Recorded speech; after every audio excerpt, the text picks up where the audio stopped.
Today, I will be discussing August 2016 paper. Question number 1, most relevant indicator of hemostatic failure in patient with profuse bleeding after delivery. The answer is fibrinogen. देखें, bleeding की काफी सारी causes हो सकती हैं. Postmortem haemorrhage है, coagulation disorder है, कुछ पैरामीटर्स हैं जैसे कि प्लेटलेट्स हैं. प्लेटलेट्स तो डिस्टर्ब कई डिसीजेज में होते हैं. मलेरिया में डिस्टर्ब हो सकते हैं, कोविड-19 में प्लेटलेट्स डिस्टर्ब होते हैं, इडियोपैथिक थ्रोम्बोसाइटोपेनिक परपरा है, टाइफॉइड है, मलेरिया है. बहुत सारी कंडीशंस में प्लेटलेट्स ड्रॉप करते हैं. So it's not platelets always के जिनके ड्रॉप करने से हमें हीमोस्टैटिक फेलियर का पता चले. इसी तरह कोएगुलेशन डिसऑर्डर जिन लोगों में चल रहा होता है, हीमोफीलिया के पेशेंट्स हैं, इनहेरिटेड थ्रोम्बोफीलियास के पेशेंट्स हैं, उनमें क्लॉटिंग प्रोफाइल भी डिस्टर्ब हो सकती है. Fibrinogen is the basic indicator which is authentic to assess hemostatic failure. अगर पेशेंट कोई प्रोफ्यूजली ब्लीड कर रही है, क्विकर टेस्ट अगर आपने करना है तो फिर तो क्लॉट फ्रिजिलिटी टेस्ट देख सकते हैं, क्लॉटिंग टेस्ट देख सकते हैं. लेकिन अगर अथेंटिक टेस्ट की बात करेंगे तो fibrinogen can tell you authentic values के हीमोस्टैटिक फेलियर किस हद तक हो चुका है. So, if they talk about quicker test, then this is clot fragility test. आगे शायद एक क्वेश्चन आए भी. If they talk about authentic test, then this is fibrinogen, serum fibrinogen. Question number 2, the most important reason to do metroplasty in double uterus. Double uterus is bicornuate uterus. वैसे तो uterus diadelphus को भी double uterus कहते हैं क्योंकि उसमें 2 separate uterus होते हैं, 2 सेपरेट सर्विक्स होते हैं. लेकिन यहाँ पे बायकॉर्नुएट की बात हो रही है. यूट्राइन एनोमलीज का ट्रीटमेंट यूजुअली हम तब करते हैं जब पेशेंट सिम्टोमेटिक होता है या पेशेंट कंसीव नहीं कर पा रहे होते, और अगर कंसीव कर भी लेते हैं तो प्रेगनेंसी प्रोसीड नहीं करती, यानी कि मिसकैरेजेस हो जाते हैं, प्री टर्म डिलीवरी हो जाती है, एबॉर्शंस हो जाते हैं. So this is the reason to basically go for surgical correction of uterine anomalies, and the procedure for surgical correction is called metroplasty. Metroplasty का प्रोसीजर जब हम करते हैं ना, तो हम यूट्रस को सबसे पहले एक वेज शेप्ड एक पीस निकाल लेते हैं, फिर हम उसके बाद यूट्राइन कैविटी तक पहुंचते हैं, फिर हम देखते हैं कि सेप्टम है. यूजुअली कैविटी क्लेफ्ट होता है या सेप्टम होता है. क्लेफ्ट होता है तो तब भी हम उसकी करेक्शन कर देते हैं, अगर सेप्टम है तो उसे भी हम रिजेक्ट कर देते हैं. इन एनी केस हम यूट्राइन कैविटी को रिकंस्ट्रक्ट कर देते हैं, सेप्टम वहां से निकाल के कैविटी को रिपेयर कर देते हैं. सूचर ऐसे लेते हैं कि वो यूट्रस वापस अपनी नॉर्मल शेप में काफी हद तक आ जाता है, और इसके बहुत सक्सेसफुल रिजल्ट्स भी होते हैं. प्रेगनेंसी ठहरती है, मिसकैरेजेस नहीं होते हैं, पेशेंट फुल टर्म जाते हैं. So the most important reason to do metroplasty is recurrent second trimester miscarriages. Question number 3, an infertile male has been taking some medication जिसकी वजह से उसकी इनफर्टिलिटी चल रही है. So what is this? This is spironolactone. Question number 4, side effects of phenytoin. This is bleeding gums. एक होते हैं teratogenic effects of phenytoin. Teratogenic effects की अगर बात करें तो फिर तो दिस इज क्लेफ्ट पैलेट, क्योंकि वो तो बच्चे में इफेक्ट आ रहा होगा. लेकिन वो पेशेंट्स जो ड्रग इस्तेमाल कर रहे हैं उनमें भी तो साइड इफेक्ट्स आने हैं ना. सो क्वेश्चन 2 तरह आ सकता है. If they talk about teratogenic effects then you can say this is cleft palate. Otherwise phenytoin की वजह से ब्लीडिंग गम्स के प्रॉब्लम बहुत होते हैं क्योंकि ब्लड डिस्कैरियोसिस हो जाता है ना. Question number 5, gravida 3 para 1+1 with anticardiolipin antibodies 80% positive. क्या देंगे आप उसको मैनेजमेंट में? The answer is combination of low molecular weight heparin plus aspirin. ये जितने भी रिकरेंट मिसकैरेजेस के पेशेंट्स होते हैं या एंटी फॉस्फोलिपिड एंटीबॉडी सिंड्रोम के पेशेंट्स होते हैं, इनमें हमने खास तौर पे अगर एंटीबॉडीज डिटेक्ट हो जाती हैं और इनका डायग्नोसिस बन जाता है, आपको पता है ना एपीएलएस का डायग्नोसिस 2-3 तरह से बनता है. लेबोरेटरी क्राइटेरिया की अगर हम बात करें तो वो ये कहते हैं कि कम से कम भी moderate to severe quantity antibodies की आनी चाहिए, यानी ऑलमोस्ट 80%, 70%, 90% अगर एंटीबॉडीज पॉजिटिव आ रही हैं तो this makes the diagnosis positive. So this is APLS, and whenever there is a diagnosis of APLS, फिर तो आपने कुछ भी नहीं देखना. Always give combination of low molecular weight heparin and loprin. और इसमें कुछ रूल इस तरीके से होता है कि जब एक दफा FCA पॉजिटिव आ जाए तो आप एस्पिरिन स्टार्ट कर दें, अदरवाइज UPT पॉजिटिव आने पे आप सिर्फ उसको क्लेक्सेन के इंजेक्शन पे डाल सकते हैं, like low molecular weight heparin दे सकते हैं. एक्चुअली लॉपरिन या एस्पिरिन करती क्या है, इस्कीमिक अटैक को बचाती है। एकदम से प्लेसेंटल इस्कीमिया नहीं होता, बच्चे की तरफ ब्लड जाना जरूरी है माँ की तरफ से, सो वो तो प्लेसेंटा ने करना है। अब अगर प्लेसेंटा में कोई एबनॉर्मेलिटी आती है, ब्लड फ्लो नहीं मेंटेन होता, इस्कीमिया हो जाता है, तो फिर तो एकदम से मिस्ड अबॉर्शन हो जाता है। This is what we call missed abortion, कि एकदम से बच्चे की हार्ट बीट बंद हो गई। Question number 6. An illiterate lady with blood pressure 140/90 millimeters of mercury had septic-induced abortion. She wants contraception for 4 years. So the best choice is, there are 3 points to focus on. पहली बात, illiterate lady. illiterate lady है, of course वो combined OCPs के schedule को, POPs के schedule को follow नहीं करेगी। उसको ये पता ही नहीं चलेगा कि tablets में कौन सी वाली सफेद गोलियां हैं, कौन सी ब्राउन है, यहां से स्टार्ट करनी है, 7 दिन के बाद ये वाली गोली खानी है। ना ही उसे रोजाना टाइम का पता चलेगा कि दोपहर के 3 बज रहे हैं तो मैंने आज भी 3 बजे टैबलेट खानी है, कल भी मैंने 3 बजे टैबलेट खानी है। illiterate लेडी तो स्केड्यूल को प्रॉपरली फॉलो नहीं करेगी। Then the second point is blood pressure 140/90। Blood pressure भी पेशेंट का ज्यादा है। ब्लड प्रेशर वाले लोगों को तो हम हार्मोनल कोई प्रेपरेशन नहीं देते यूजुअली, कंबाइंड ओसीपीज की फॉर्म में खास तौर पे। Then there is septic induced abortion. Sepsis में कभी भी इंट्रा यूट्राइन डिवाइस इंसर्ट नहीं करते। कॉपर टी हो जाए, माइरीना हो जाए, कोई भी इंट्रा यूट्राइन डिवाइस सेप्सिस में और अनएक्सप्लेन्ड ब्लीडिंग में इंसर्ट नहीं करते। क्यों? क्योंकि यूट्रस तो बेचारा पहले ही रो रहा है। रोते हुए यूट्रस को आपने और तकलीफ दे दी, आईयूसीडी इंसर्ट कर दी, माइरीना इंसर्ट कर दिया, या कोई और पेल्विक कैंसर्स हैं, पेल्विक टीबी है। अब यहां पे बेस्ट आंसर है इम्प्लानॉन। इम्प्लानॉन कह दें, इम्प्लांट कह दें। इम्प्लांट्स जो हैं ये 3 से 4 साल के लिए एप्लीकेबल होते हैं। जडेल बल्कि 5 साल के लिए है जो आजकल आया हुआ है। सो इम्प्लानॉन से प्रोजेस्ट्रॉन रिलीज होता है जो कि आहिस्ता आहिस्ता आराम आराम से इस पे काम करता है। So Implanon is a very good choice in case of sepsis. If we talk about OCPs, although के OCPs कैटेगरी 2 में आते हैं, दे देते हैं, POPs भी दे देते हैं, लेकिन मैं आपको इन दोनों में से बताऊं कि खास तौर पे OCPs सर्विसाइटिस करते हैं, सर्विक्स के कैंसर को बढ़ाते हैं। सो कंबाइंड ओसीपीज को सेप्सिस में, सर्विसाइटिस में, इन्फेक्शंस में, जितने भी नीचे के इन्फेक्शंस हैं उसमें नहीं देना चाहिए। पीओपीज फिर भी दे सकते हैं, मना नहीं है, मैकवील में भी इसके बारे में लिखा हुआ है, लेकिन वही बात है कि अगर आपके पास इम्प्लांट की ऑप्शन है तो वो ज्यादा बेहतर है। अदरवाइज प्रोजेस्ट्रॉन की प्रेपरेशंस दी जा सकती हैं, but not Mirena, of course septic induced abortion है। सो यहाँ पे आंसर आएगा इम्प्लानॉन, यानी आपने हर चीज को देखते हुए आंसर किया। Question number 7. A lactating mother known diabetic with LCB 2 months back. What is the best contraception for her? Again, there are 3 points to note. पहली बात lactating mother है।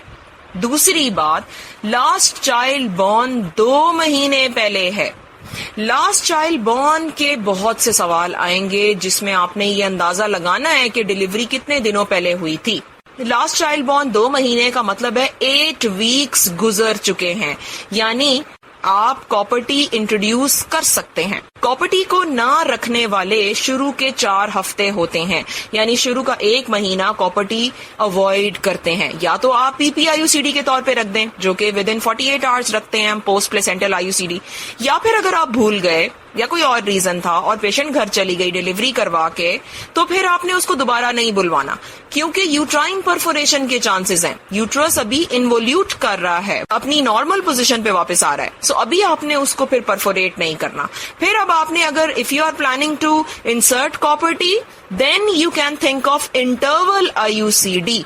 इंटरवल आईयूसीडी नॉर्मली हम पीरियड्स के 2nd या 3rd day पे रखते हैं। एक तो हमें अंदाजा भी हो जाता है कि पेशेंट प्रेग्नेंट नहीं है, अभी ब्लीड हुआ है, ऑफ कोर्स सेफ है। दूसरा, ये जितनी भी इंसर्शन टाइमिंग्स होती है ना कॉपर टी की, माइरीना की, ये शुरू के साइकिल में 1 to 7 डेज के अंदर अंदर अगर आप रख लें तो प्रोटेक्टिव है, अच्छा है, कॉन्ट्रासेप्शन के लिए भी अच्छा है, वैसे भी अच्छा है, आसानी भी है। क्योंकि देखें, जब पेशेंट ब्लीड करता है मेंस्ट्रुअल साइकिल में तो सर्विक्स भी तो ओपन होती है ना, खास तौर पे तो आपको कोई ब्रीकी या मीजोप्रोस्टॉल नहीं देना पड़ता। So that's why 2nd day पे प्रेफर करते हैं। सो इंटरवल IUCD 4 हफ्तों के बाद रखी जा सकती है। अब चूंकि यहाँ उन्होंने लैक्टेटिंग मदर का जिक्र किया, लैक्टेटिंग में आपको पता है POPs बहुत अच्छे होते हैं, लेकिन साथ उन्होंने डायबिटिक मदर का भी जिक्र कर दिया। डायबिटीज में यूजुअली प्रोजेस्ट्रॉन को बहुत ज्यादा हेल्दी कंसिडर नहीं किया जाता। So the best choice here is IUCD. Question number 8. Hysterectomy in which uterine artery is ligated at origin and transverse cervical and uterosacral ligaments completely excised हो जाते हैं. This is type 3 hysterectomy. Question number 9. Patient came at 16 weeks of gestation with alpha fetoprotein more than 2.5 mom, यानी multiple of median. She had previous baby with spina bifida at 20 weeks. So what investigation will you advise? The answer is detailed anomaly scan. इसमें मेरी एक दो बातें याद कर लें। अगर तो वो आपको रिस्क फैक्टर वाला पेशेंट देंगे, यानी वो पेशेंट जिसके पिछले बच्चों में भी कोई न्यूरोलॉजिकल डिसऑर्डर है, कोई क्रोमोसोमल डिसऑर्डर है, कोई ऐसा पेशेंट है जिसकी कोई इंसल्ट पहले हो चुकी है, उसको आपने इन्वेजिव टेस्टिंग करनी है। इन्वेजिव टेस्ट कौन से हैं? CVS एमनियोसेंटेसिस, यानी आपने कोई खास तरह के ऐसे टेस्ट करने हैं ताकि आप इस प्रेगनेंसी के बारे में डिसीजन ले सकें। बेसिकली अल्फा फीटोप्रोटीन्स की वैल्यू तो ज्यादा नजर आ ही रही है हमें। 2.5 मॉम यानी मल्टीपल ऑफ मीडियन जरा वैल्यू ज्यादा है अपर लिमिट से। सो अब हमें कुछ ऐसा करना है कि हम प्रेगनेंसी की टर्मिनेशन का डिसीजन ले सकें या कंटिन्यूएशन का। सो इसमें बेहतर है डिटेल्ड एनॉमली स्कैन, ताकि आप को एग्जिस्टिंग एनॉमलीज पे कमेंट कर सकें कि कोई उस बच्चे को कोई एग्जिस्टिंग तो नहीं एनॉमली है, कोई कार्डिक एनॉमली है, VSD वगैरह है, कोई और उसमें मेनिंजोमाइलोसील तो नहीं बना हुआ, कोई और तो नहीं डिफेक्ट है, ताकि हम डायरेक्टली टर्मिनेशन का फैसला ले लें। वरना फिर हम ऐसे पेशेंट्स को ध्यान से देखते हैं कि ट्रीटमेंट, कुछ चीजें होती हैं जिसमें बच्चे को इंट्रा यूट्राइन ट्रीटमेंट प्रोवाइड होते हैं, कुछ चीजें होती हैं जिसमें पैदाइश के बाद दिए जाते हैं। जो रिस्क फैक्टर वाले पेशेंट हैं उनमें आप इन्वेजिव टेस्टिंग करेंगे, CVS एमनियोसेंटेसिस जैसी, या फिर डिटेल्ड एनॉमली स्कैन कर लें अगर पेशेंट क्लोज टू 20 वीक्स है। इसका ये मतलब नहीं होता कि हम 16 हफ्ते पे ही स्कैन कर लेंगे। इसका ये मतलब है कि हम आने वाले 2 हफ्तों में कर सकते हैं। अगर आपको 18 हफ्ते पे कोई पेशेंट मिले, आप अगले हफ्ते कर लें। अदरवाइज अगर रिस्क फैक्टर वाला पेशेंट नहीं है तो आपने जेस्टेशनल एज को देखते हुए आंसर करना है। 8 to 10 वीक्स पे CVS करते हैं, 11 to 13 plus 6 वीक्स पे हम एंटी स्कैन करते हैं, 15 वीक्स के या 14 वीक्स के बाद हम एमनियोसेंटेसिस करते हैं, और इसी तरह कॉर्डोसेंटेसिस हम 15 वीक्स से पहले कर लेते हैं। Question number 10, patient with right labial throbbing swelling, fever है, पिरुलेंट डिस्चार्ज है, पस्ट्यूल है, डिप्लोकोकस पॉजिटिव है, सो नेक्स्ट अप्रोप्रिएट क्या इसमें मैनेजमेंट होगी? The answer is male partner screening.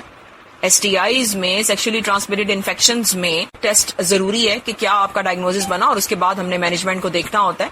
याद रखें जितने भी ये माइल्ड किस्म के इन्फेक्शंस हैं, जैसे कैंडिडियासिस है, बैक्टीरियल वेजिनोसिस है, इसमें हम हाई वेजाइनल स्वैब करते हैं, और जितने भी ये लीथल किस्म के इन्फेक्शंस हैं जैसे क्लेमिडिया है, गोनोरिया है, इनमें हम एंडो सर्वाइकल स्वैब्स लेते हैं।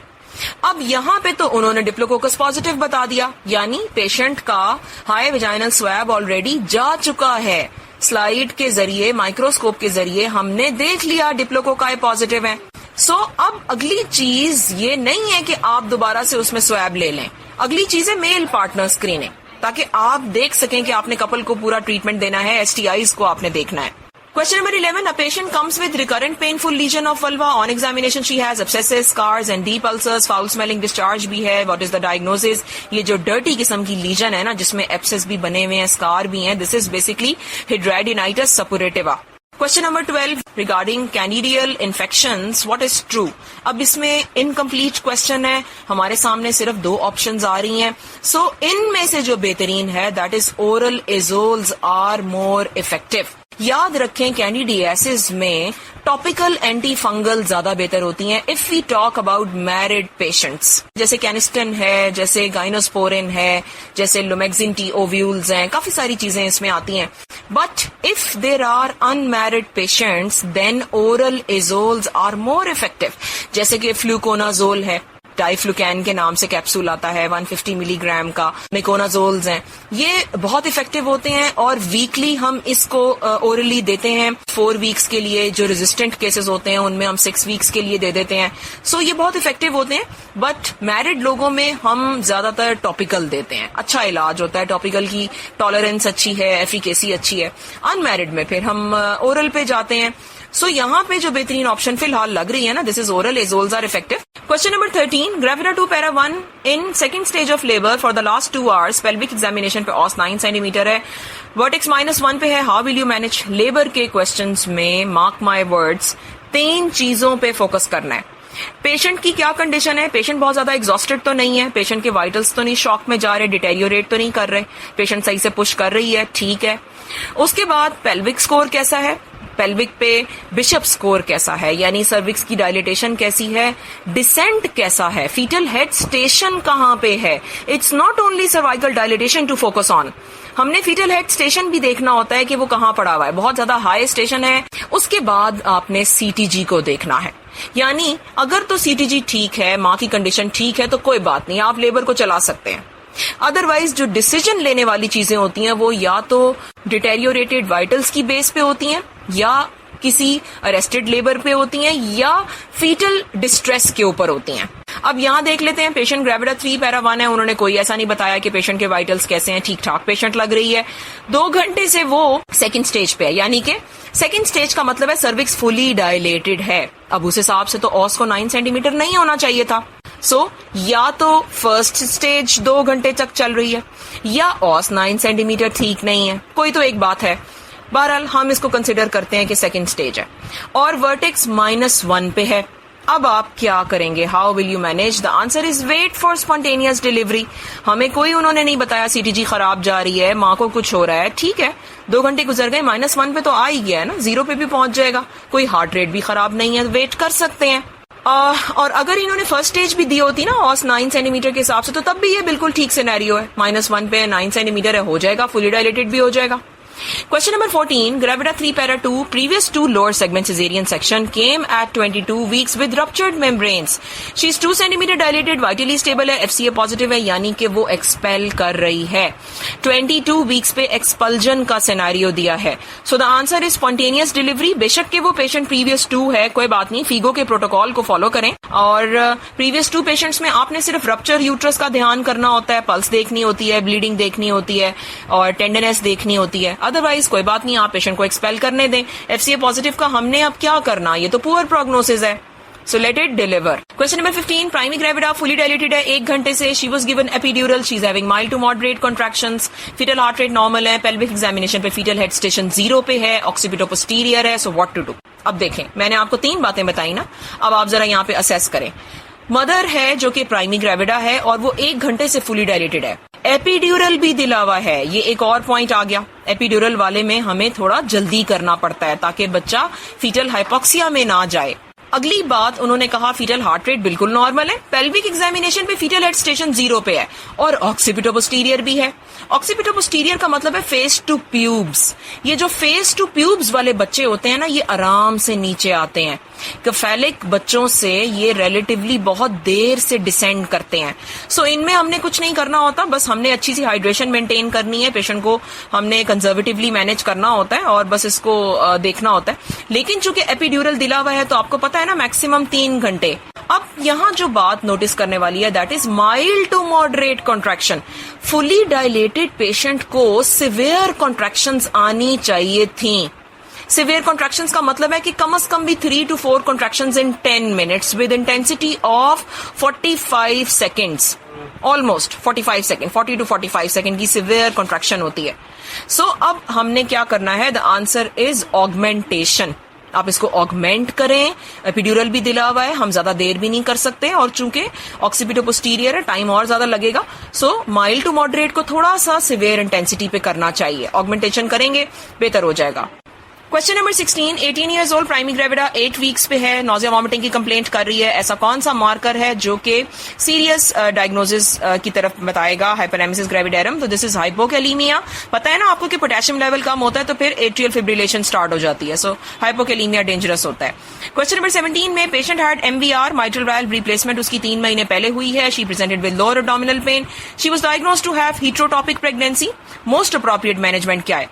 What is heterotopic pregnancy? इसका मतलब है कि there is one normal intrauterine pregnancy and there is one abnormal extrauterine which can be anywhere. Ovary में हो सकती है, सर्विक्स पे हो सकती है, पाउच ऑफ डगलस में हो सकती है. सो हमने क्या करना होता है, जैसे अगर ओवेरियन एक्टोपिक है तो हम पेशेंट को स्टेबल करके ओवरेक्टमी कर देते हैं. अब यहाँ पे उन्होंने कहा पेशेंट का एमवीआर भी हुआ है, अनलेस एंड अनटिल के कोई इमरजेंसी है, जैसे कोई बहुत सिवियर पेन है, पिछले 10 दिन से पेशेंट पेन में है, तो फिर तो आप अर्जेंट उसकी सिस्टेक्टमी करें, एक्टोपिक अगर जेस्टेशनल सैक है तो वो निकालें।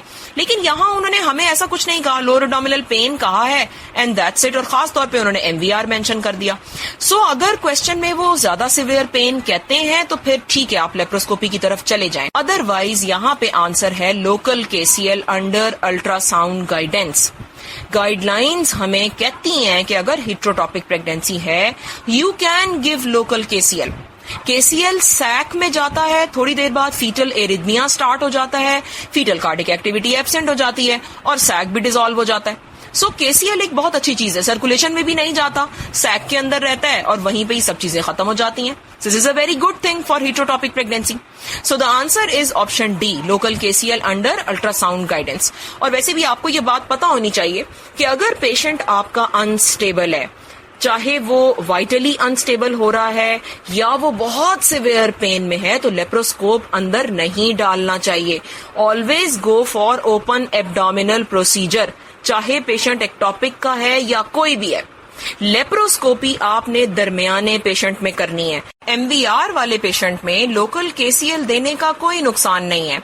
सो लेप्रोस्कोपी करने की और कोई इंडिकेशन नहीं लग रही। लेप्रोस्कोपी करने का नुकसान नजर आ रहा है कि पेशेंट का एमवीआर अभी रिसेंटली हुआ है। In my point of view this is local KCL under ultrasound guidance. Question number 18 में patient had thyrotoxicosis, propyl थायोरेसिल is preferred over carbimazole for pregnancy and lactation because of what? Propylthiouracil placenta cross नहीं करता और carbimazole placenta cross करता है।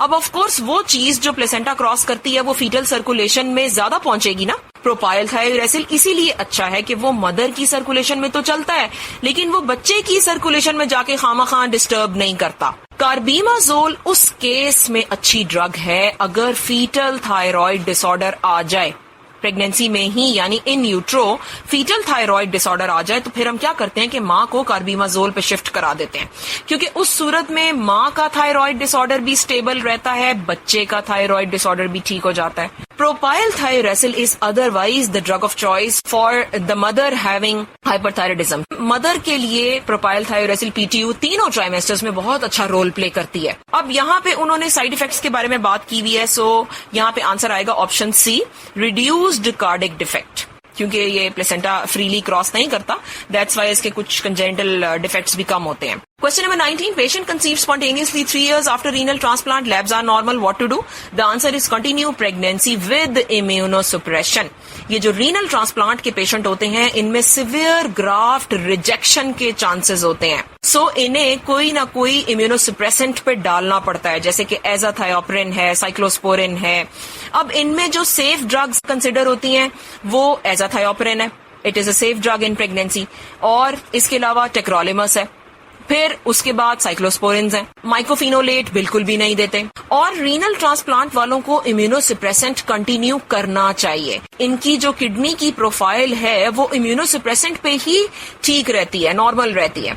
सो हमने करना क्या है कि हम बस इनके RFTs करा के देख लेते हैं और इनका अल्ट्रासाउंड देख लेते हैं और बस इनके किडनी स्टेटस को फॉलो करते रहते हैं। अदरवाइज हम एकदम से इम्यूनोसुप्रेसेंट को बंद नहीं करते। अब यहाँ उन्होंने यही कहा है कि रीनल ट्रांसप्लांट उसका हुआ है और लैब्स भी बिल्कुल नॉर्मल है, सो अच्छी बात है, कंटिन्यू करें pregnancy with immunosuppressant. Question number 20. Varicose veins in lower limbs is due to what? Varicose veins का क्या मैकेनिज्म ऑफ एक्शन होता है? This is pressure of gravid uterus to vena cava. Question number 21. Primi gravida with spontaneous miscarriage at 6 weeks, investigation पे antiphospholipid antibodies IgM negative है, IgG low positive है। अब ये IgM उन्होंने नेगेटिव कहा हुआ है और IgG तो बिल्कुल ही लो पॉजिटिव है, इसका मतलब कोई ट्रीटमेंट देने की जरूरत नहीं। So this is no treatment. Question number 22. Cause of infertility in PCOs is raised LH। 40% raised होता है LH PCOs में, इसीलिए एनओव्यूलेटरी साइकिल्स चल रहे होते हैं। So this is raised LH. Question number 23. 18 years old girl came with primary amenorrhea. She's 5 feet 5 inches tall with no secondary sex character. So the diagnosis is Kallmann syndrome. Kallmann syndrome की खूबसूरती ये है कि दो बातें उसमें आती हैं। एक तो ये कि आपको टॉल गर्ल्स मिलेंगी, 5 फुट 4 इंच, 5 फुट 5 इंच, 5'3", इस तरह से आपको मिलेंगी। दूसरा, उनमें सेकेंडरी सेक्स कैरेक्टरिस्टिक्स यानी कि breast development, axillary pubic hair development या तो बिल्कुल ही एब्सेंट होती है या डिलेड होती है। डिलेड का मतलब है 18-19 साल की उम्र में सेकेंडरी सेक्स कैरेक्टर्स बन रहे हैं। और दूसरी बात, यूट्रस ओवरीज इनमें नहीं होता। एनोस्मिया कैरेक्टरिस्टिक फीचर है, लेकिन एग्जाम वाले तो कभी भी आपको एनोस्मिया नहीं देंगे, उन्हें पता है एनोस्मिया पे तो क्लियर कट आंसर है। So this is Kallmann syndrome. इसमें दो बातें होती हैं, या सेकेंडरी सेक्स कैरेक्टर वो बिल्कुल एब्सेंट दे देंगे या बिल्कुल ही डिलेड दे देंगे। So the answer is Kallmann. Question number 24 में a patient presented with history of oligomenorrhea and infertility, she had LMP 3 months back, यानी कि कोई सेकेंडरी इनफर्टिलिटी का सिनेरियो है और आपने वर्कअप क्या कराना है। इसमें सारी सेट ऑफ इन्वेस्टिगेशंस कराएंगे। The answer is option B, prolactin, FSH, LH सब कुछ कराएंगे। अदरवाइज याद रखें, अगर कोई पेशेंट इनफर्टिलिटी का है और उसका साइकिल रेगुलर है, इसका मतलब आपने ओव्यूलेशन चेक करनी है, डे 21 प्रोजेस्ट्रॉन करा लें।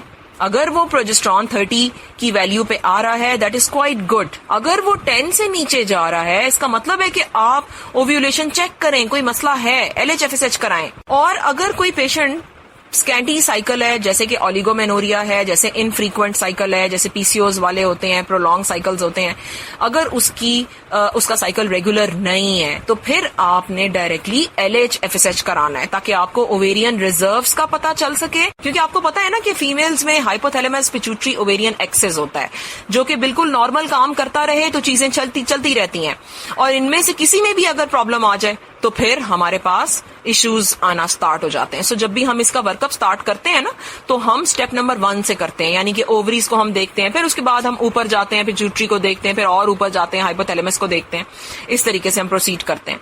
सो इनफर्टिलिटी वालों में साइकिल रेगुलर है, साइकिल रेगुलर नहीं है, इसकी बेस पे आपने चलना है। उसके बाद अगली बात आती है इनमें प्रोलेक्टिन की, और फिर उससे आगे आता है थायराइड प्रोफाइल। और अगर 2 साल गुजर गए हैं तो बेहतर है कि हिस्टेरोसेल्पिंगोग्राफी करा लें, यानी कि ट्यूब टेस्ट करा लें, लेप्रोस्कोपी एंड डाई टेस्ट करा लें। इस तरीके से भी चल सकते हैं। पुराने वक्तों में होता था कि हम 4 साल बाद लेप्रोस्कोपी कर रहे होते थे, अब हम 2 साल के बाद कर देते हैं। इसी तरह हिस्टेरोसेल्पिंगोग्राफी भी 1 साल के बाद कर लेते हैं। सो इनफर्टिलिटी को इस तरीके से देखते हैं।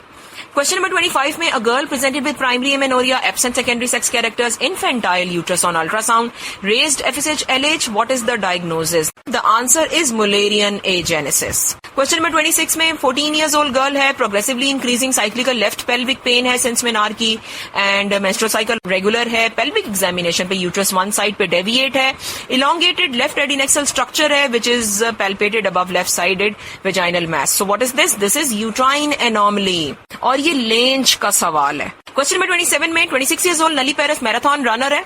Whenever you come across with a question on marathon runner, the answer is hypogonadotrophic amenorrhea. Question number 28 में while doing hysterectomy, ureter clamped near brim, extreme devascularization occurred.